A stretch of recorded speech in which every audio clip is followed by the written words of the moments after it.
Don't forget who paid for your college, sweetheart. That's how the night began for me. Right there, stabbed clean through by my own mother's voice. I can still hear the forks clinking to a stop, the hush rolling over the table like someone turned the room down a notch. I was standing with my glass raised, smiling too wide, the bracelet box hidden behind my back, and my mother's laugh carried easily through the expensive hum of an Italian restaurant that did not deserve to hear my business. The place smelled like truffle butter and charred lemon. Candles burned in little crystal cups. The waiters glided, the room glowed. People wore their best faces, the polished ones they save for anniversaries and proposals. My family had taken over the long table near the windows. White linen, tall water glasses, a sea of plates and polished cutlery. Everyone had dressed up for her 55th. Everyone had come to adore her. And I wanted to be the proud daughter with the good news and the shiny gift. I had just signed a $320,000 contract, my biggest yet. I imagined speeches. I imagined a soft, easy hug, maybe even a, "I'm proud of you, baby." Instead, I got that line, that laugh, that show. My cheeks burned so hot, I felt like the candles had turned and aimed at me. I didn't sit. I couldn't. I stood there like a mannequin with a glass. The bracelet box started to sweat in my palm. My throat tightened because the whole table laughed. Uncles and cousins and neighbors from church. All of them.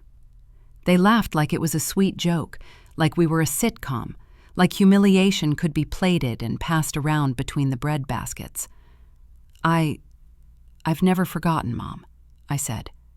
It came out too small. I hated the sound of it, the wobble. My glass chimed against my ring as my hand shook. I was supposed to be composed, a professional, the architect who signs big projects and looks people in the eye. But I was a daughter again, 12 years old again, trying not to cry in public. She leaned across the table and smiled without warmth. Then act like it. "You've got money now, right?" my uncle cracked. "She's got that fancy architect money." Someone snorted. Someone coughed and covered a grin with a napkin. The way Ryan scanned the document, lips moving. Patricia Langford, guardian of the Lila Cole Trust Fund. Total withdrawal $398,700. His voice broke on the last number. He lifted his head, shocked into honesty. "You used her money?" Emily's gloss cracked. "I didn't know, I swear." Mom handled it. Mom didn't speak. She couldn't. Her face blanched chalk white. She looked at the page like it might bite. I stood there and watched the beautiful story fold in on itself. The perfect photos dissolved before they could happen. The influencer angles didn't work on shame. "So here's what will happen," I said, calm as the tide. "There's an injunction. The funds are frozen. A civil suit is being filed, and if any more money is missing, we'll find it." From the path, Mr. Reed appeared, measured steps, steady gaze, a folder under his arm. He nodded at me once, then addressed the cluster around Emily. "I can confirm the documents are legitimate," he said. "I manage the trust established by Anna Cole for her daughter." A murmur rolled outward like wind through tall grass. Emily shook her head over and over like she could rattle time backwards. "Ryan, please." He took a step away from her, not far, but enough. "You lied to me about everything." Tears streaked her cheeks, black lines down ivory. "I did not lie." Mom found her voice, jagged and small. "We did what we had to raise her." I stared at her. "You raised me on my money."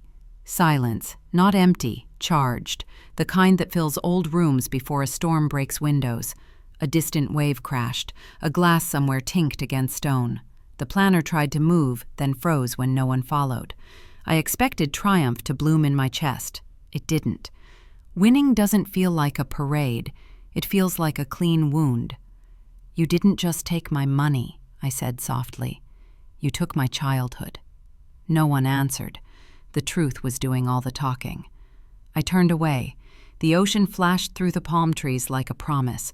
My heels pressed tiny moons into the grass. "Wait!" Mom's voice tore behind me. "We're still your family." I stopped. The word family used to flip me inside out. Today, it just made me tired. I looked back, blinking away the heat behind my eyes. Marina was waiting near the path, hands clasped, eyes bright and wet. She didn't ask how it went. She didn't need to. She squeezed my hand once and released it like a blessing. I tilted my head to the sky, endless, careless blue. For the first time since I was 5, I felt seen. Not by them, by me. Behind us, the sound rose, shouting, frantic explanations, a man's voice sharpening, the planner trying to salvage a schedule from wreckage. Somewhere in that tangle, Mr. Reed's voice stayed even, documenting, instructing, unmovable. My phone vibrated, a message from Mr. Reed. It's done. Injunction filed, service completed. A laugh slipped out of me, short and astonished. Not happiness, relief, thin and clean as air after rain. I wiped my cheeks with the side of my hand and tasted salt, tears, sea, both. They wanted a perfect wedding, I said to the horizon. They'll remember it as the day they lost everything. Marina exhaled, a soft, aching sound. Are you okay? I nodded. Not yet, but I will be. I took one last look at the white arch, the crushed petals, the people who had built their lives on a lie and just met the bill. Then I stepped farther onto the sand, letting the water lick the edge of my shoes, letting the cold climb until it woke something brave. The breeze pressed against my dress, and the emerald caught the sun again. It glowed, not because anyone was watching, but because it was made to. I thought of my mother's handwriting. You were loved, always. I whispered it back to the water. I know.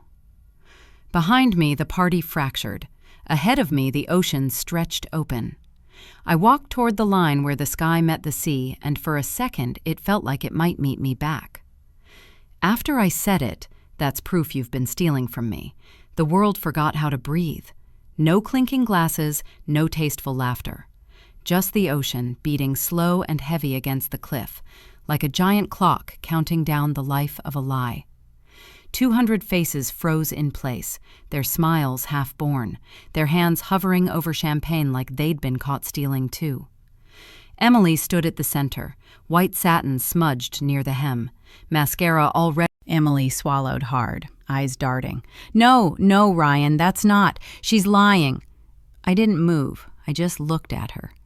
From the archway, Mr. Reed stepped into the light, the folder tucked under his arm like a verdict.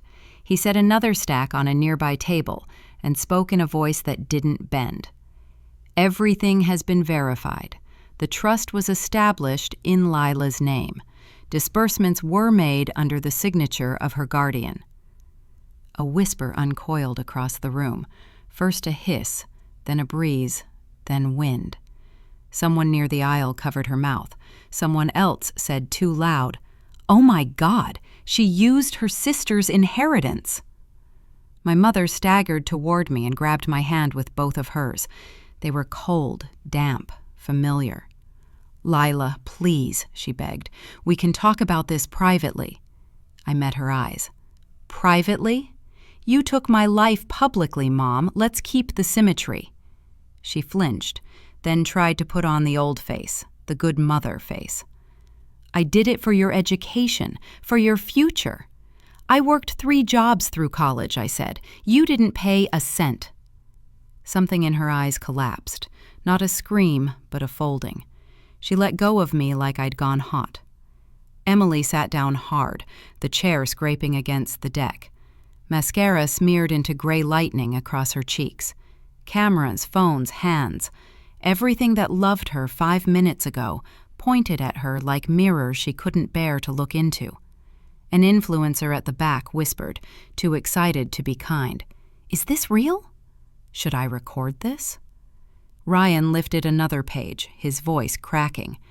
"Was our honeymoon to Greece her money too?" Emily shook her head so fast the combs in her hair loosened. I didn't know. Mom handled it." Mom stayed silent. There was no sanctuary left in her mouth. The room couldn't decide whether to flee or feed. People muttered. A reporter slid his phone into his pocket with the kind of care that means a headline had just been born. A server started the music again, and it stumbled alive, wrong and warped, then died a second later. A champagne flute tipped and fell. The quiet tinkle was obscene. I didn't move. The sentence struck the air like a gavel. Even the ocean paused. Ryan folded the papers with shaking hands and walked for the doors. He didn't say a word. Emily lunged after him, grabbing his sleeve. "Ryan, please, please!" He pulled free without looking back. Mom dropped into a chair and clamped her palms to her face. Her shoulders jerked once, twice, then settled into the old practiced sobbing that got her forgiveness when she wanted it. It didn't do anything to me anymore. I watched the perfect family, their costume of a perfect family, come apart on the floor like a dress that ripped at the seams because it was never really tailored for the person inside it. Guests started leaving in clusters, whispering behind their hands, dragging their heels through drifts of white petals. The MC tried again to play a soft track, like mood could be rehung like drape fabric. A speaker hissed, squealed, then cut out. Someone's heel snapped. Someone swore. Someone prayed. A woman I didn't know approached me and touched my elbow. "You did the right thing," she said quietly. "I'm sorry it had to be like this." I nodded. Not proud, not giddy, just steady. For the first time in years, my chin didn't want to drop. For the first time since I was 5, I felt centered in my own frame. No one's project, no one's paycheck, no one's prop. I turned to go. The smell of expensive perfume swirled past like smoke over a kitchen fire that was never going to be put out. The wind off the water met me at the threshold, salt and sun, and the kind of air that makes you think maybe your body can remember something your mind forgot. Behind me, shouting. A male voice, hard. A female voice, breaking. The planner's tight commands, Reed's even tone, the anchor in the storm. A glass shattered again, courageous. A child started crying. Perfect day, perfect wreck. I stepped into the light and felt it lay on me like a clean sheet. The sand beyond the lawn glowed amber. My heels sank, then found their way. Every step felt like a release valve clicking. Marina waited near the gate, her hands clasped at her stomach as if trying to hold a wild flock in place. When our eyes met, she didn't ask. She just nodded once, and I heard what she didn't say. Your mother would be proud. My phone buzzed. A message from Mr. Reed. They've accepted the settlement proposal. You're officially the owner of the trust. A second message followed. We'll move the remaining funds to a new account in your name. No guardians, no strings. A sound escaped me that wasn't quite a laugh. Relief can be noisy. Relief can sound like breaking and mending at once. I looked toward the water. The surf crawled up and sighed back, again and again, like a body learning how to breathe.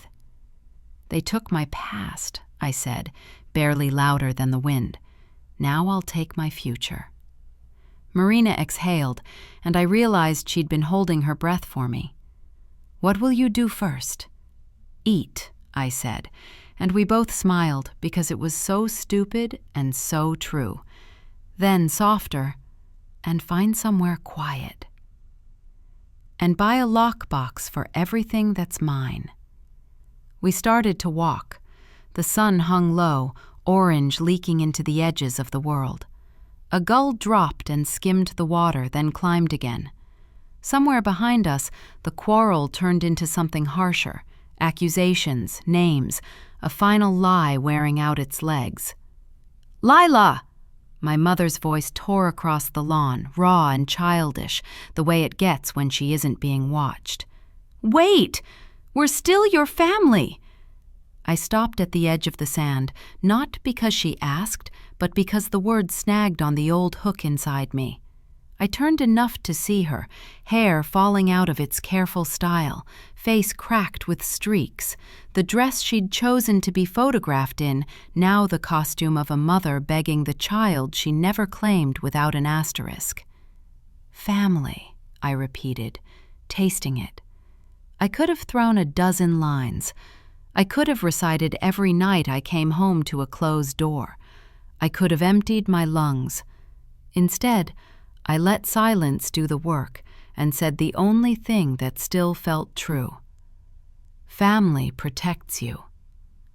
The wind carried it back through the arch and over the broken glass and under the dead speakers. She flinched like I'd thrown something. I didn't wait to see if she picked it up. I turned and walked toward the water. Each step slid grief off my bones. Each step put another yard between me and the life they wrote for me. I wasn't interested in revenge. Revenge makes you stay. I wanted distance. I wanted peace that didn't ask for permission. I wanted to build something that didn't require anyone else to clap. The horizon stretched like an open door. They wanted a perfect wedding, I said to the waves. They'll remember it as the day they lost everything. Marina touched my shoulder just once, a benediction. You're free, she said. Almost, I answered, because some part of me knew there was still one last thing to say. One last thread to cut clean, before the future could start without a stain.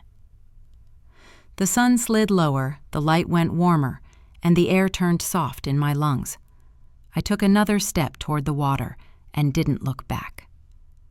3 days sounds like time, but it felt like a bruise that wouldn't fade. I told myself to move on. I buried myself in drawings, elevations, load calculations, anything that sounded solid. My coworkers argued about a deadline. I nodded at the right moments. I even wrapped the diamond bracelet again, neat little bow, like maybe a kinder version of me could still mail it and pretend the dinner was just a bad night. My phone buzzed once. Unknown number. I almost ignored it. Something in my ribs tightened. I pressed play on the voicemail with a finger that didn't feel like mine. Hi, this is Amanda from Chase Bank. We need to discuss your outstanding student loan. I laughed out loud, soft and stupid. Outstanding? I whispered to nobody. The word stung anyway. That loan was dead and buried 3 years ago. I replayed the message, then again slower.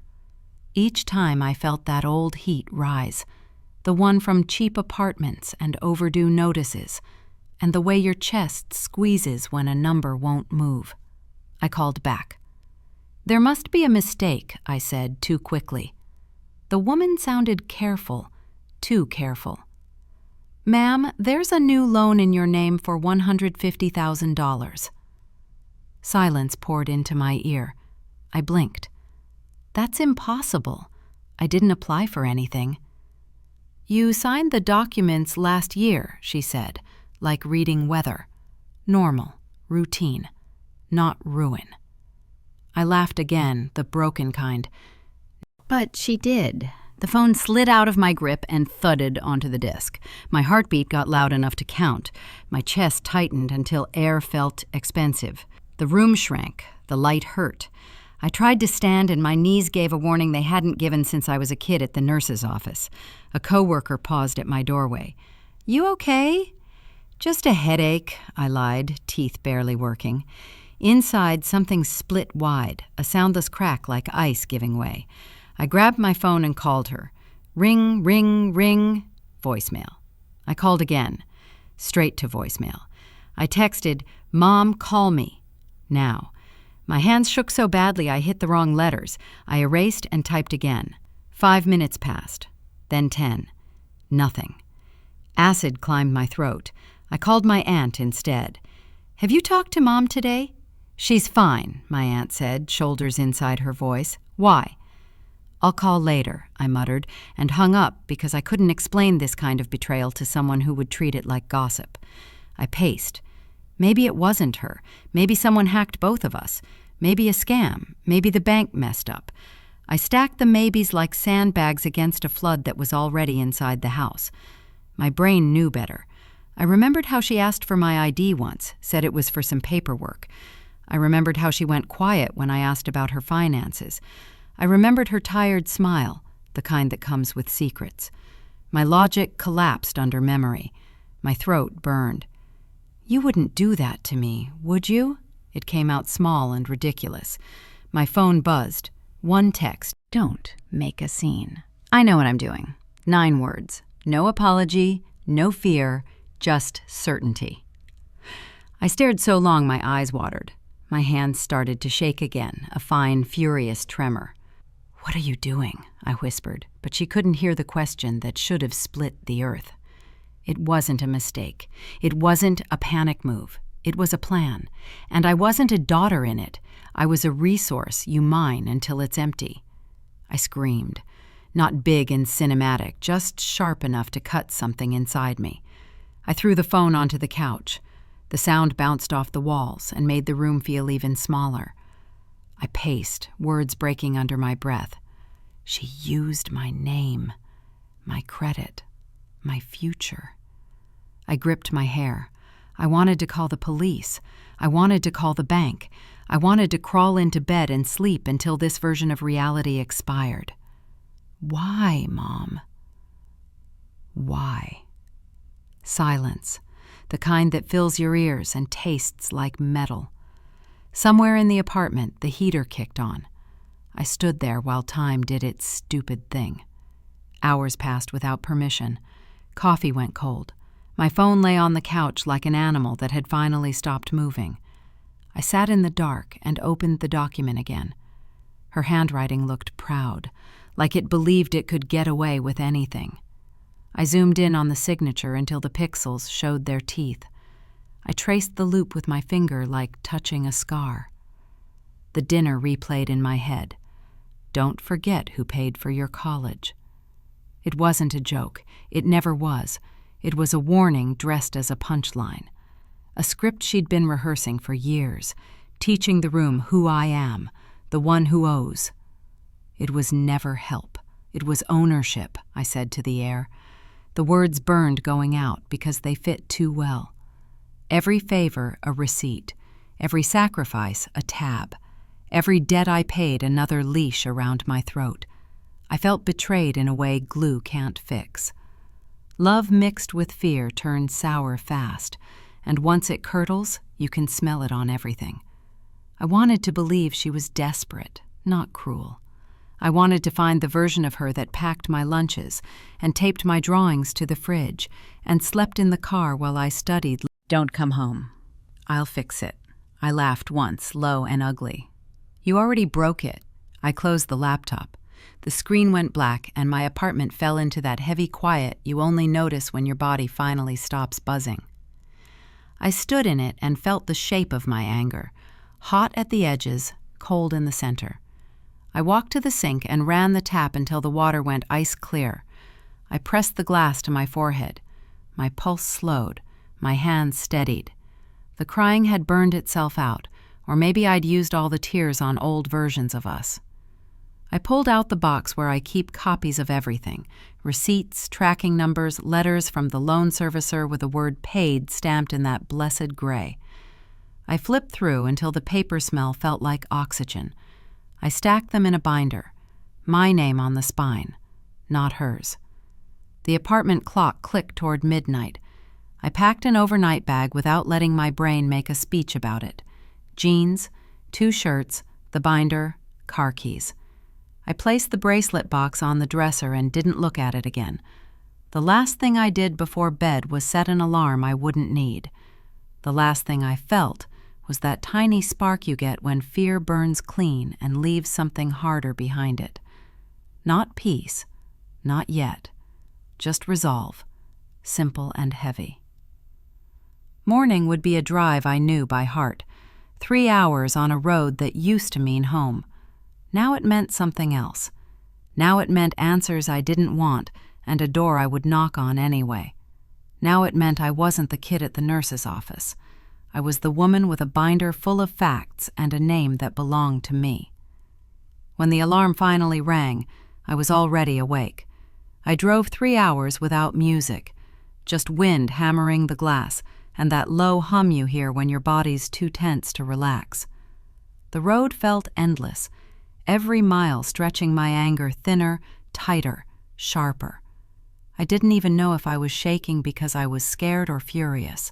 Probably both. The only sentence that looped in my head was, "She really did it. My own mother did that to me." The folder sat on the passenger seat, fat with printed pages, each one heavier than paper had any right to be. I couldn't stop glancing at it, like if I looked away it might. Her voice dripped with the same sarcasm she used when I forgot to call home. I didn't answer. I just held up the folder. She looked at it, eyes narrowing, then shrugged. What's this now? I didn't waste time. My voice came out cracked but steady. Mom, did you take out a loan in my name? $150,000? Her eyes didn't flinch, not even a blink. Yeah, she said simply. So what? That so what hit harder than any slap. My throat went dry. Why would you do that? She sighed like I was being dramatic. You've got money now. I was just borrowing it for a while. I shook my head, gripping the papers tighter. Mom, you forged my signature. You know that's a crime. Oh my God, she groaned. You're always so serious. It's nothing. You'll make it back in no time. I stared at her. I didn't recognize the woman in front of me. The same woman who worked double shifts to buy me textbooks. The same hands that used to braid my hair before school now rested on her hips like I was some ungrateful stranger. Nothing? I whispered. She rolled her eyes. You think I'm gonna rot in jail for trying to help my own daughter? Please. Something broke loose inside me. I laughed, sharp and shaky. Help? You helped yourself using my name.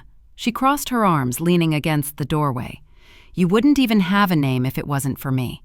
I raised you. I paid your tuition. You'd still be bussing tables if it wasn't for me. Meh, I caught myself. Mom, that's not true. I paid you back for everything, every single dollar. Her voice went up, sudden and vicious. If it weren't for me, you wouldn't even be standing here acting high and mighty. The heat rose so fast I could feel my pulse in my ears. If it weren't for me, I said quietly, you'd have nothing left to steal. We stared at each other. Neither of us blinked. The ticking of her old wall clock filled the silence between words that would never be taken back. Then her tone changed, softer but meaner, the way poison hides in honey. I only took a little. I needed it. You should be grateful you still have a mother to help. I took a step back, my heart pounding so hard I could feel it against my ribs. I stopped trying to reason with her. There was no reason left to find. The room behind her smelled like stale smoke and fried oil. The wallpaper peeled at the corners. The TV screamed fake laughter. This house had once held warmth. Now it just felt haunted by someone who refused to admit what she'd done. I took a slow breath, then another. Goodbye, Mom. I turned toward the steps. Each one creaked beneath my shoes like a protest. Yeah, walk away, she shouted behind me. You always do. Don't come crying when you need something. I didn't answer. The gate squealed as I pushed it open. The wind hit my face, metallic with the smell of rust and dirt. I kept walking until her voice became nothing but air. For the first time in my life, the word home didn't fit anywhere inside me. I sat in the car, gripping the steering wheel. My hands were still shaking. The folder lay on the passenger seat, the words forgery investigation stamped in bold black letters. I stared at it until the letters blurred. Then the tears came, quiet, almost polite at first, then harder, heavier. I didn't cry because I was angry. I cried because love wasn't supposed to mutate like this. Because I'd believed for so long that if I worked hard, if I stayed grateful, if I kept sending money and calling every week, it would be enough to keep us good. But love built on guilt isn't love, it's debt. I wiped my face with the back of my hand. My eyes burned. My heart felt like a pulled muscle, sore and useless. If she had stayed poor but honest, I whispered, that would have been better than rich and cruel. The words barely made a sound, but they felt final. I started the engine. The house in the rearview mirror shrank as I pulled away. The yellow porch light flickered, fighting the dark. Halfway down the street, my phone buzzed. I glanced at the screen. A notification from my bank. Your account has been temporarily frozen due to suspicious activity. The world tilted again. I tightened my grip on the wheel. My pulse pounded behind my eyes. So it wasn't just betrayal anymore. It was consequence. It was collapse. I pressed my foot harder on the gas. The road stretched ahead, black and endless. Fine, I whispered. If this is war, I'm done playing nice. But deep down, under the rage, a quieter voice trembled. I whispered to myself, okay, don't panic, just check everything. The next blow came before I even stood up. A new email, subject line in bold. Your account has been temporarily frozen due to suspected fraud. I scrolled fast, words blurring together. Transactions on hold, pending review. Please allow 7 to 10 business days for verification. Every line felt like a punch. I switched to my work email. The project coordinator had sent me a message at 6:13 a.m. Hey Olivia, the client's payment is delayed until your account issue clears. Let us know when the bank confirms the $320,000 contract, the biggest win of my career, was officially paused. My hand hovered over the trackpad, trembling. The mouse cursor slipped away, like even it didn't want to deal with me. I told myself to breathe, to move, to do something. But the only thing I could do was sit there, staring at the screen, feeling the weight of someone else's mistake sinking into my life. At 9:20, a Slack message popped up from a coworker. Finance just asked why your business account is flagged. Everything okay? I typed family stuff, then deleted it. Typed identity theft, then deleted that too. In the end, I just wrote, working on it. My throat felt tight. Shame does that. It doesn't just burn, it strangles. I closed the laptop. The silence of my apartment was so loud it made my ears ring. I stood up too fast and nearly tripped on the rug. My legs felt hollow. Half my coffee had spilled across the table, bleeding into a pile of sketches. The smell of caffeine and ink hit me at once. That was the moment my body caught up with what my brain already knew. This wasn't going away. At 10:02, my phone rang. My cousin's name lit up the screen. I hesitated before answering. He didn't even say hello. Mom says you refuse to help her, he said flatly. I froze. What? She said you're rich now, but you're leaving her to drown. That you forgot who paid your tuition, I almost laughed. Help her? She stole my name, Nick.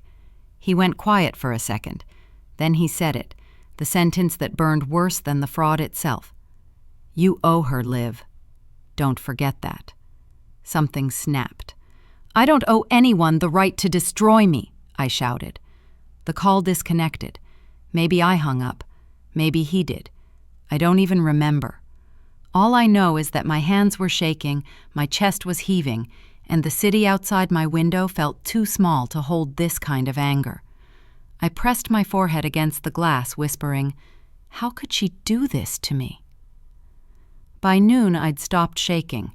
Rage burned itself out eventually, leaving something colder, focus. I walked to the filing cabinet in the corner, pulled out every envelope, every digital receipt I'd ever printed. Years of payments, tuition, interest, loan transfers.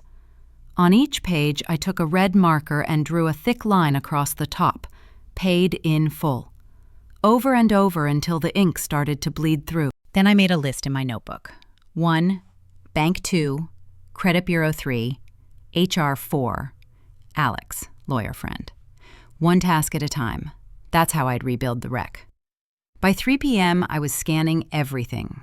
File names popped up. Paid01.pdf, paid02.pdf, all the way to paid36.pdf. I screen captured the confirmation emails from the student loan company, timestamped them, highlighted account numbers, saved everything twice, one copy in the cloud, one on an external drive. When the printer started churning out pages, the sound almost calmed me. A rhythm. Something predictable for once. The air filled with that warm, metallic smell of ink. I stacked the pages into a binder, labeled the spine with black tape. Truth. When I closed it, the snap of the binder rings felt final, like slamming a door I should have shut years ago. Still, there was a moment, just one, where I almost gave up. I sat on the edge of the bed, staring at the binder. My hands were raw from handling paper. I whispered, maybe I should just drop it, let it go.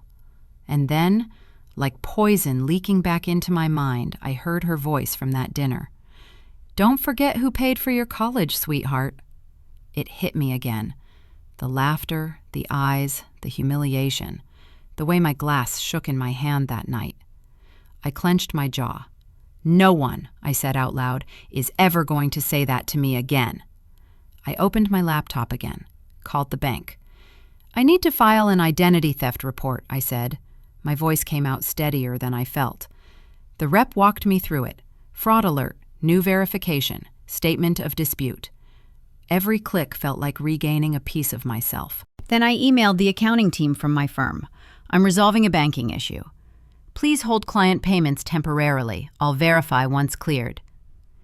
I reread the email twice before hitting send. Professional, calm, still standing. Evening came quietly. No TV, no music, just the hum of the printer and my own heartbeat. Stacks of paper lined my desk, edges curling slightly from the heat. I poured another coffee, cold, bitter, but it kept my hands busy.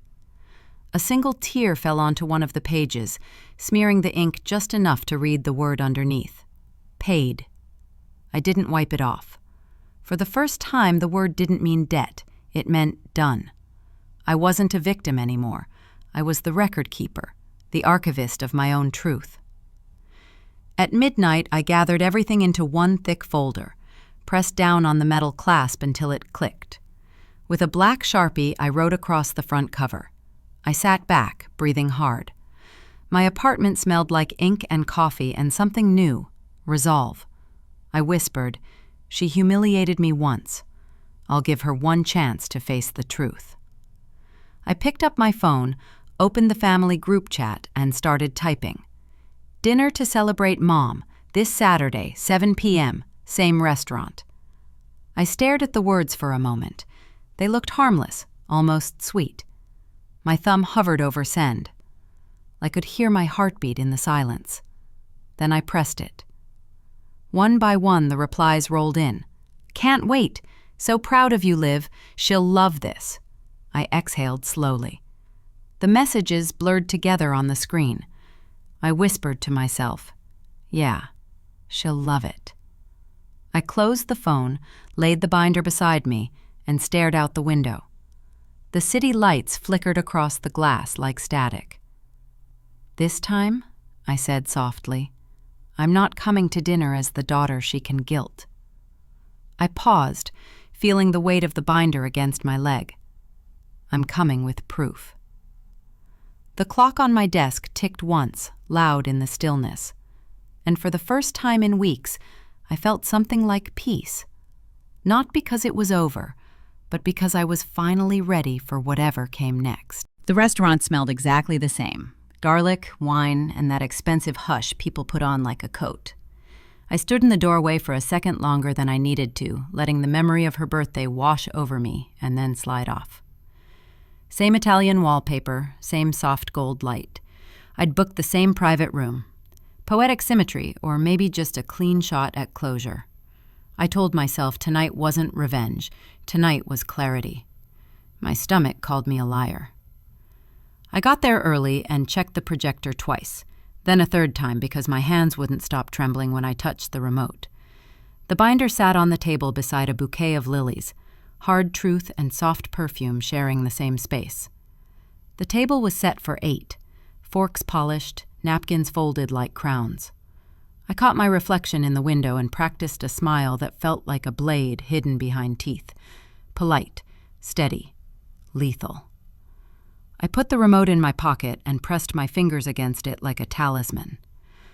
I told myself to breathe, to stay even, to let the evidence talk. Outside the room, I heard a burst of laughter from the main dining area and smelled something bright with lemon.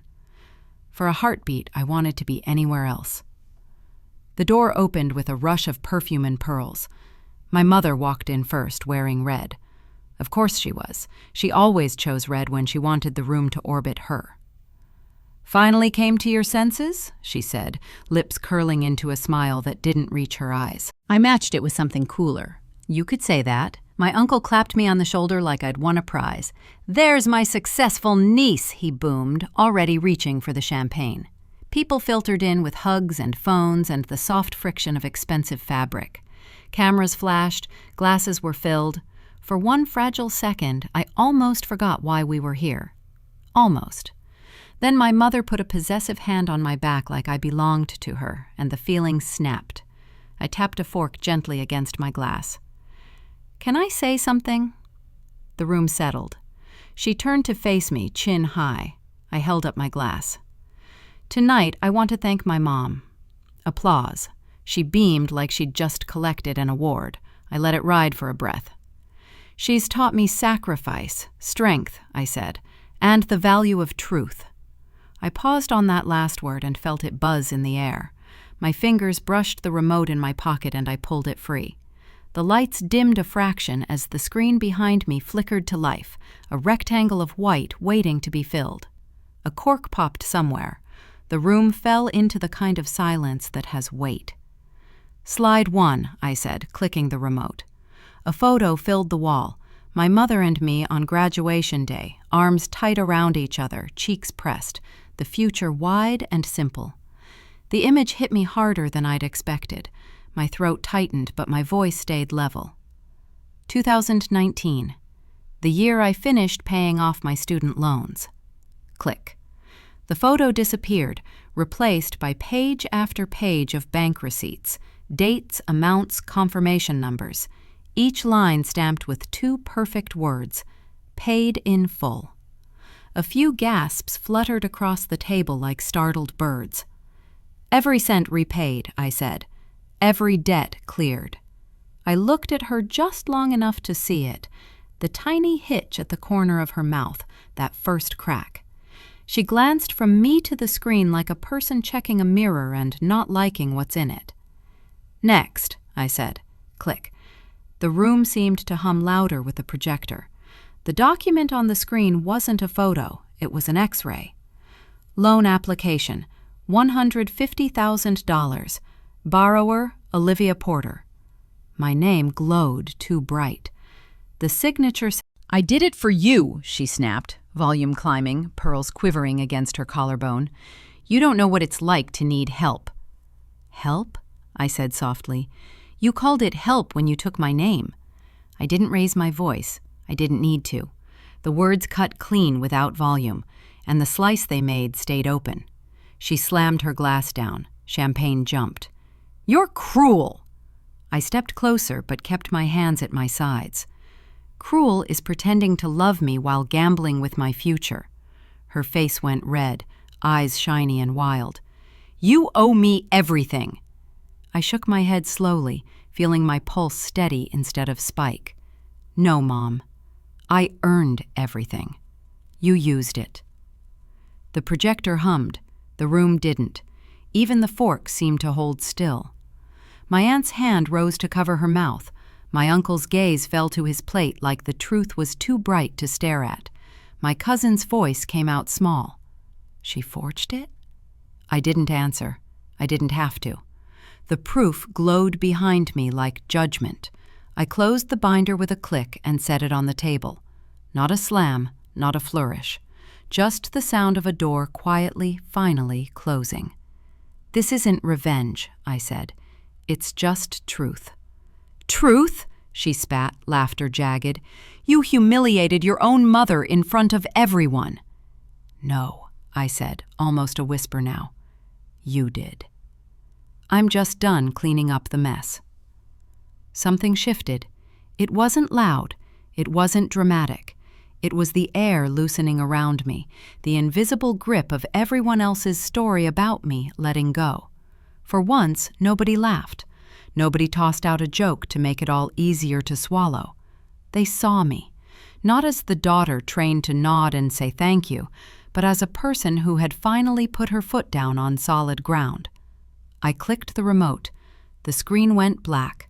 The hum faded, and the restaurant fell into that dim, unsettled quiet where silverware shifts and no one makes eye contact. I slid the binder into my bag. "Dinner's on me," I said, forcing a polite smile that didn't taste like poison for the first time in months. Like always. No one moved to toast. My breath fogged in the air. My hands were finally steady. I should have felt triumphant. I didn't. Truth doesn't make the wound vanish. Truth cleans it. It stings. It leaves it open so it can heal the right way or scar the way it needs to. Either way, there's blood on the napkin. My phone buzzed in my pocket as I crossed the sidewalk. Unknown number. One message. You have no idea what you've done. The words were plain, but they dropped into me like ice. I turned back toward the restaurant. Through the window, I could see silhouettes still frozen at the table, the glow of candles cutting little halos into the air. My mother's profile tilted toward the dark screen, pearls catching light they didn't deserve. I whispered, "No, Mom. I know exactly what I've done." I unlocked my car. The binder slid onto the passenger seat with a satisfying weight. I laid a hand on it and felt the edges press into my palm. For a second, the quiet inside the car felt holy. Headlights carved 2 clean lines through the parking lot as I pulled out. The city stretched ahead, indifferent and honest.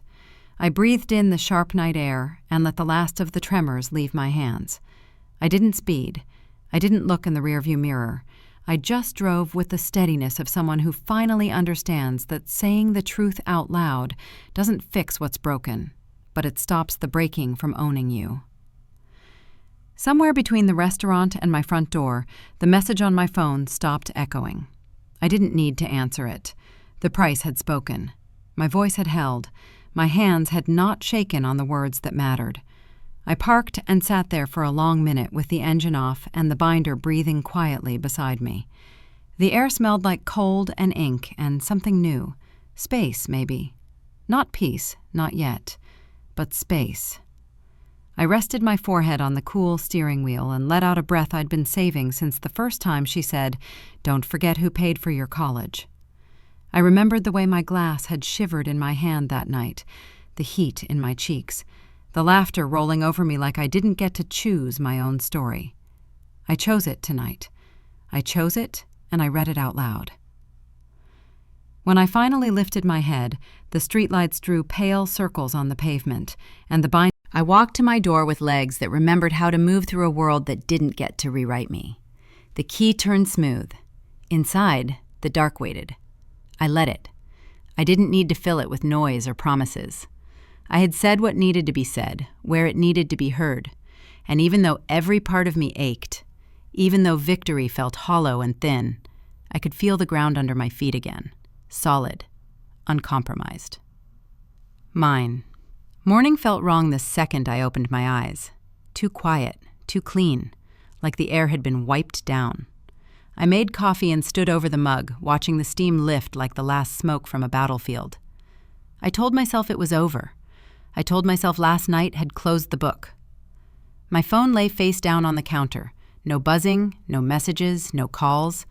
The silence made my skin crawl. Waves pull back before they break.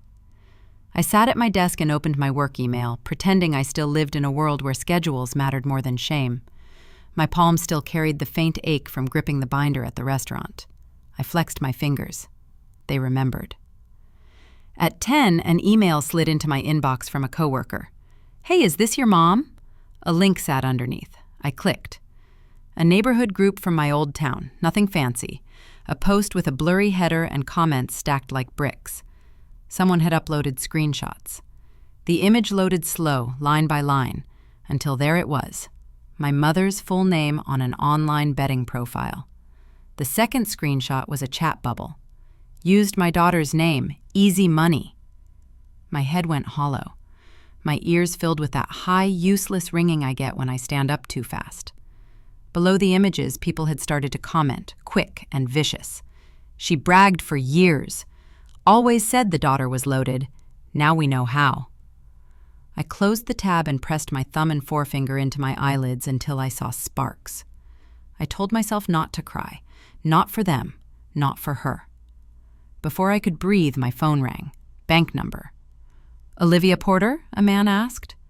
"Yes." "This is compliance at Pacific Federal. We're executing an immediate hold on Ms. Porter Sr.'s accounts for suspicious activity." He kept talking, words like AML review, funds freezing, escalation, and I just sat there. Around 11, my mother called. I didn't answer. She called again. I let it ring. Third time, I picked up. Her voice sounded sandpapered. "They're taking the house," she said. "You have to help me." I said nothing. "You can talk to them," she rushed on. Tell them it was a misunderstanding. Tell them you'll withdraw the report? I took a breath that scraped my throat. Still nothing. Are you listening? Her voice pitched higher. You don't understand, I said finally. Understand what? Being turned into a debt by the person I trusted most. Silence. Then a wet, broken sound. Don't do this to me, she whispered. I closed my eyes. I'm not doing anything. The line went quiet. She didn't hang up. I did. By afternoon, Facebook was a bonfire. The same people who posted photos of her casseroles and charity drives now typed paragraphs about boundaries and consequences. It didn't feel good. It didn't feel like justice. It felt like rubbernecking. I scrolled until my fingers cramped. I stopped when a coworker cornered me in a conference room doorway. I heard something, she said carefully. Is your mom involved in a fraud case? I nodded. I'm the first victim. Her face softened. She stepped aside.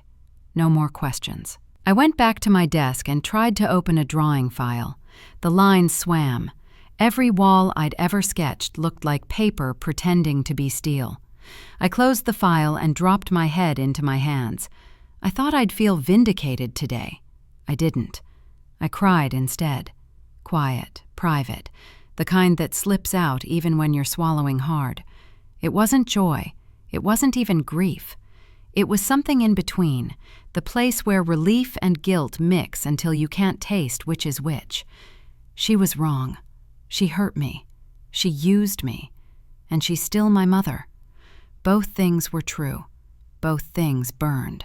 I put my phone face up on the table, then flipped it back over. I thought about calling her. I thought about asking if she'd eaten. I hated that part of me. I hated that after everything, some small version of me still wanted to be good for her. I won't save you, I whispered. The words sounded like a prayer. My fingers trembled on the last word. I steadied them and hit send. I drafted a note to my lawyer friend. Uploaded new screenshots. Media chatter increasing. I will not engage publicly. Please advise on next steps. The professional tone felt like a coat I could hide in. It wasn't armor, but it kept the wind off my skin. At dusk, my phone buzzed again. I almost let it go. Then I answered. Olivia? She said. Her voice was smaller, as if the day had pressed her into something frail. They took everything. I shut my eyes. I didn't mean for this, she said. I just wanted to help. I just wanted to keep us safe. Help? I said softly. You taught me love doesn't have a price tag. You forgot your own lesson. She breathed out a long, shaky sound. I'm sorry, she said. It barely registered as words. I didn't trust it. I didn't argue with it either. I have to go, I said. Please, she whispered. I hung up. Night slid in without ceremony. My apartment went dark without me turning on a single light. The air conditioner clicked, then hummed. I sat on the couch and watched the rectangle of my laptop screen glow in the room like a lighthouse for a coastline I couldn't reach. Headlines blinked in the white. Single mother accused of forging daughter's identity. Community reels after fraud allegations. Gambling screenshots spark investigation. I closed the lid. The sound seemed too loud for a room that had held my whole life today. I didn't pray for her. I didn't curse her. I just sat with the ache in my chest until it settled into a dull, heavy thing that let me breathe around it. A new thought pushed through. She had kept control by weaponizing love, guilt as leash, praise as chain. I had danced with it for years because I mistook tightness for closeness. Now the chain had snapped, and both of us were bleeding. No one made her sign my name. No one made her brag. No one made her build a life on a story where I owed her forever. She wrote it. She signed it. She broke it. I didn't have to prove anything anymore. Not to my family, not to the internet, not even to her. All I had to do was stop carrying what I pressed my palm against the cold pain. I forgive you, I whispered, and my chest seized at the shape of the sentence. But I won't forget. The phone lit up on the table, face down. I let it glow for a few seconds before turning it over. One new email. The subject line punched straight through my ribs. I stared until the words blurred. The room had no sound at all, the kind of silence that makes your heartbeat embarrass you. I exhaled once, slow. The day wasn't done with me. The storm hadn't finished. Even with her falling, the waves were still moving toward me. I put the phone down gently and walked back to the window. Rain tracked down the glass in tired lines. I could see my reflection now, eyes swollen, jaw set, shoulders square. "I'm still here," I said, not to the room, not to her, just to the part of me that kept wanting to lie down. "I'm still here." I stood there until the streetlights flicked to a quieter shade and the night folded itself around the edges of my apartment. My hands steadied, my breath evened out. The ache stayed, but it loosened. Then I turned away from the window and sat at the table with the envelope and the empty coffee mug and the laptop I wasn't ready to open again. I wrote my name in the corner of the envelope, then crossed it out. I didn't know a signature to every good thing I did. The email sat in my inbox like a challenge. I would answer it tomorrow. Tonight, I would let the silence stand. Tonight, I would not fill it with apologies. Tonight, I would let the truth breathe, even if it hurt. I switched off my phone, turned off the kitchen light, and stood for a moment in the soft dark. Somewhere, a siren wailed and faded. Somewhere, someone else's life cracked open. I pressed my hand to my sternum and felt the steady beat there.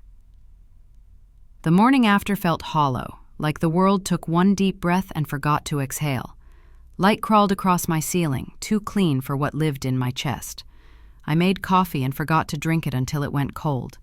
The envelope sat on the table where I'd left it, rehab pamphlet inside, my name crossed out in thick ink. I scrolled through my inbox, 50 unread messages. None from her. The absence was louder than our worst arguments. The silence was... At the firm, the hallways swallowed voices. People whispered softer when I passed. A partner took me aside and tried to make concern sound like support. "You've done nothing wrong," he said, hands in pockets, "but maybe take a few days." I nodded because it was easier than bleeding in front of him. The contract payment sat frozen under fraud review. Months of work gone cold on a bank server. "Yeah," I said, "a few days." When I packed my bag, my hands didn't shake. That scared me more than anger ever did. That night, my aunt called. I shouldn't have answered. I did. She didn't say hello. "Olivia, you humiliated her." My jaw tightened. She humiliated herself. A sharp inhale sliced through the line. "She's your mother." I stared at the wall until it blurred. "She's also a criminal." Silence. I ended the call before she could build me into the story's villain. Every family needs one. I just volunteered. The internet did its usual surgery without anesthesia. Under old photos, strangers wrote epilogues for my life. "Ungrateful daughter. Money changes people. Can't believe she turned on her own mom." No one knows what forged signatures look like at 2 a.m. No one knows how it feels to read alone in your name with someone else's pride dancing in the loops of your initials. No one hears, "Don't make a scene," after their future gets stolen. I deleted my accounts in the dark. Freedom felt like erasing myself. At 3 a.m, I woke up on the couch, heart thrashing like it had somewhere else to be. The dream left me with her sentence stuck in my throat. "You owe me everything." I sat up, clutching the blanket like it could hold me together. Tears came, not from sadness, exhaustion. There's a kind of grief for the living that has no funeral. "I'm done," I told the room. "I'm done saving people who set fires and call it warmth." 2 envelopes arrived in the morning mail, one from the court, one from the bank. Paper that didn't care about me, only about proof and process. Fraudulent activity, liability, pending review. No emotion, just debt, printed neatly in a tone that never trembles. I signed 3 forms, notarized 2, Damage rippled outward like it always does. My uncle texted something about losing a little investment and used 12 exclamation points to make it sound small. Her best friend posted about a personal betrayal and then locked her account. The church took her off committees without a meeting, and I lost 6 months of work to a fraud review. In a story made of debt and denial, everyone pays. No one wins. Evening came with rain and the soft static that lives behind it. I sat on the floor with takeout I couldn't taste and watched water beads race down the glass. I told myself she deserved it, the exposure, the ruin. Every roll of thunder attached itself to her voice, the crack where she'd said, "They're taking the house." I didn't know what hurt more, the betrayal or the pity. Maybe both were just different shapes of love starved too long. The rehab pamphlet still lay on my table like a dare. I picked it up, slid it into a blank envelope, and sealed it. No note, no signature, just an address. I didn't owe her my name, but I could give her a door to walk through. Maybe forgiveness wasn't reconciliation. Maybe it was release. I dropped the envelope in the mailbox and felt my hand steady for the first time in weeks. Back inside, I poured water instead of wine. The city hummed like a machine that didn't care if I slept or shook or rewrote my life from the studs. I sat by the window and watched my reflection flicker in the glass, eyes ringed and heavy, jaw set, shoulders square. For the first time, I looked like myself again, not her daughter, not her victim, just me. "I'm free," I whispered to the glass. The words tasted new, with edges. But freedom has teeth. I touched my throat and added softer, and I've learned to bite back. My phone buzzed on the table. Unknown number again. I let it sing to itself. Then a notification slid across the screen from my building's mailroom app. New mail. Handwritten envelope received. No return address. Just my name. I stared at the alert until the edges went fuzzy. I didn't open the app. I didn't go downstairs. I let the moment sit on the table between my glass of water and the stack of forms I'd already signed. A small ghost, patient, waiting for permission to breathe. I turned my phone face down. The room went quiet in a way that finally felt like rest and not abandonment. I leaned back in the chair and let the night hold me without asking for anything. No speeches, no apologies, no explanations. I thought about last night's binder, the way it had pressed lines into my palms. I thought about the first time I learned how to measure a room by sight, how to anchor a straight edge with my breath, how to trust the certainty of a clean line. I thought about the women I'd seen survive by going quiet, and the women who survived by getting louder. I wondered which one I had become tonight. The rain softened. The ache didn't disappear, but it loosened into something I could carry without dropping every other part of my life. I stood and walked to the sink, rinsed the cup, and set it upside down. Small chores that didn't demand background music or a brave face. I turned off the living room light and let the street lamps draw pale shapes across the floor. In the bedroom, I changed into a worn t-shirt and sat on the edge of the bed. My hands found each other, fingers laced like a truce. I listened for the siren that always comes and always fades. It arrived on cue, a wail that crossed the neighborhood and slipped away. Somewhere, someone else's life cracked. Tonight, mine held. I lay back and stared at the ceiling until the lines blurred, then cleared, then blurred again. The envelope in the mail room could wait. The court forms could wait. The opinions could scream into their own echo chambers without me. I had done enough damage control for a lifetime. Tonight, I would not fix what I didn't break. I pulled the blanket up and let my body remember rest. Breath in, breath out. It's been weeks since everything fell apart. The noise has stopped. No more phone calls, no more messages, no more whispers at the office that die the second I walk in. My apartment feels too clean, too still, like someone pressed pause on my life and forgot to hit play again. I tell myself silence is peace, but it feels more like a vacuum. Every sound feels too loud. The kettle boiling, the mail slot clinking, the low hum of the refrigerator. I've been living like a ghost inside my own walls. Most mornings, I make black coffee and pretend I still enjoy jazz.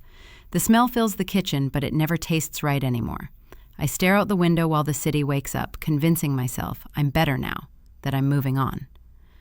But peace after chaos doesn't feel peaceful. It feels suspicious, like something's hiding just beneath the quiet. And then, one afternoon, it arrives. A small white envelope wedged between utility bills and grocery flyers. No return address. My name written in uneven handwriting, slanted, trembling, but unmistakably hers. I stop breathing for a second. My thumb brushes over the ink. Olivia Porter. My name in her handwriting. I don't open it. Not yet. I set it down on the table, right beside my empty mug. I try to keep myself busy, folding laundry, washing dishes that don't need washing, but every time I turn, it's still there. Small, silent, powerful. It's ridiculous how one envelope can fill an entire apartment with ghosts. By nightfall, I'm still staring at it. I run through every possibility in my head. It could be an apology, a confession, or maybe another manipulation. Maybe it's her way of twisting the knife again, of saying, I suffered too, so you owe me this one kindness. Or maybe it's none of that. Maybe it's the truth I wasn't ready for. I sit at the table, staring at the unbroken seal. My fingers tremble above the flap. Just open it, I whisper to no one, but my body doesn't move. Because some wounds don't bleed, they echo. Midnight comes before I find the courage. The street outside hums with the sound of late traffic and distant rain. I grab a butter knife from the drawer and slice the envelope open. Inside is a folded piece of lined paper. The edges are soft and frayed, the creases deep, as if it's been opened. The ink is faded in some places, darker in others.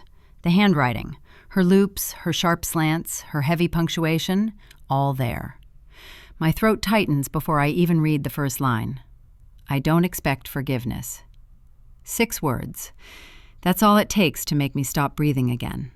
I grip the edge of the table, paper trembling in my hands.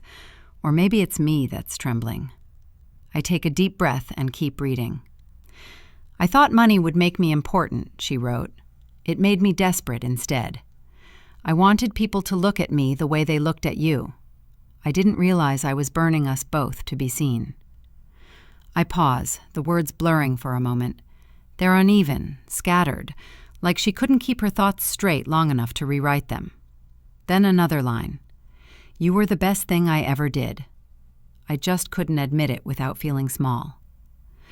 I bite the inside of my cheek until I taste blood. This isn't the same woman who screamed across the dinner table. This isn't the manipulative tone from her texts or the cold calculation in her voice that day she said, "What's mine is yours." This sounds like someone else, someone softer, someone I lost long before she stole anything from me. I keep reading even though my eyes are wet. I never meant to make you afraid of me. I never wanted you to think love came with a price tag. If there's anything left in you that still remembers me before the money, please know I remember you too. That's where I stop. I can't go further. I fold the letter back along the creases and hold it against my chest. For the first time since everything started, I don't feel rage. I just feel tired and human. I sit there for a long time, letting the paper warm against my skin. Forgiveness doesn't mean letting her back in. It doesn't mean pretending it never happened. Forgiveness means I can breathe again without hating her name. She doesn't need to apologize for me to heal, but somehow her doing it still helps. I don't cry for what she did. I cry for what could have been. For the version of her I used to believe in, the one who worked double shifts and still found time to braid my hair before school. The one who cheered at my graduation like it was the best day of her life. The one who must have disappeared somewhere between the bills and the bitterness. I unfold the letter again, trace the words with my finger, and whisper, I wish you'd said this sooner. When the tears finally stop, I realize I don't want to throw it away. I consider burning it, watching the paper curl into ash, letting the smoke carry her away from me for good. But I can't. Instead, I fold it neatly and place it in a small wooden box on the bookshelf, the same box that once held my college acceptance letter. Maybe that's fitting. Both letters changed everything between us. Both were about debt in their own ways. I closed the lid gently, not as an ending, but a pause. Later that night, I turn on my laptop and open my bank account. I stare at the blinking cursor in the transfer field for a long time before typing 10,000. Recipient, Women's Recovery Foundation. Note, in honor of second chances. I don't use her name. I don't use mine either. I just sit there and watch the confirmation screen flash success. And for the first time in months, it feels like peace doesn't need witnesses. The rain starts outside, slow, rhythms much, forgiving. I turn off the lamp. The room softens into shadow, quiet except for the sound of drops hitting the glass. The letter lies on the table, its folded edges catching the faint light from the street. I whisper, "I heard you, Mom." The rain eases into mist, the city lights flicker against the wet pavement outside. And then, as I stand to close the blinds, I see it. The rehab center sign across the street, glowing faintly through the drizzle. I almost smile. I tell myself it's just coincidence, but deep down, something shifts. Tomorrow, maybe I'll walk by, just to see it up close. For now, I sit back down at the table, glance at the letter one last time, and whisper again, barely audible, "I heard you." The rain answers with silence, and for the first time, it feels like enough. The sky looked bruised that morning, gray, swollen, like it had cried all night and still wasn't finished. I hadn't planned to go back. I told myself the letter was the end, but something in me, something stubborn, unfinished, whispered otherwise. The road to the rehab center was quiet, lined with wet leaves sticking to the pavement. By the time I parked across the street, my shoes were soaked, my coat heavy with rain. For a long moment, I just sat there, hands gripping the wheel, staring through the fogged glass. I wasn't afraid, just tired, like I was about to reopen a wound I'd finally let scar. Then I saw her, standing near the gate, hood up, a small bag in her hands. The same woman who once filled every room with her voice, now barely a shadow against the drizzle. When she lifted her head, our eyes met, and for the first time in years, she didn't look angry. She just looked human, fragile, small. My lips moved before I could stop them. "Mom?" Her mouth trembled into something like a smile. "You came."